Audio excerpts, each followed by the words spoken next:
नमस्ते विद्यार्थी मित्रो, mechanical technology इयत्ता 10वी मेटल जॉईनिंग प्रोसेस वेल्डिंग त्यामधील घटक क्रमांक 4 प्लाझ्मा आर्क वेल्डिंग।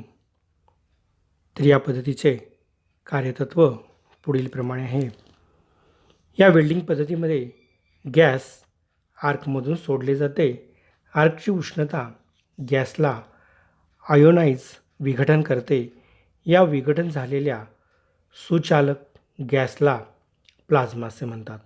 जेव्हा यास नोझलमधून सोडले जाते तेव्हा तो प्लाझ्मा जेट तयार होतो। आर्कला नोझलमधून सोडल्यामुळे ऊर्जेचे केंद्रीकरण होते व त्यामुळे उच्च तापमान आणि व्होल्टेज उत्पन्न होते। वेल्डिंगमधील आतील कोर उच्च तापमानावर असते व त्याचे भोवताली थंड गॅसेस आवरण असते।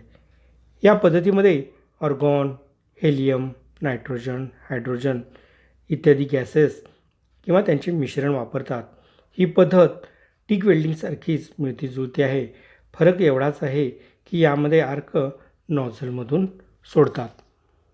या पद्धतीचे उपयोग नंबर 1, या पद्धतीचा उपयोग स्टेनलेस स्टील, मोनील, इन्कोनील, टायटॅनियम, ॲल्युमिनियम, तांबे, पितळ इत्यादी वेल्ड केले जाऊ शकतात।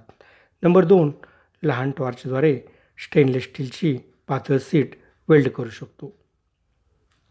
फायदे नंबर 1, या पद्धतीद्वारे जास्तीत जास्त पेनिट्रेशन मिळते। नंबर 2, या पद्धतीद्वारे एकाच वेळेस किंवा अधिक पास देऊन 15 मिलीमीटरचे जाड प्लेटचे जोड फिलर मेटल न वापरता केले जाऊ शकतात। नंबर 3, कोणतेही दोष येत नाहीत।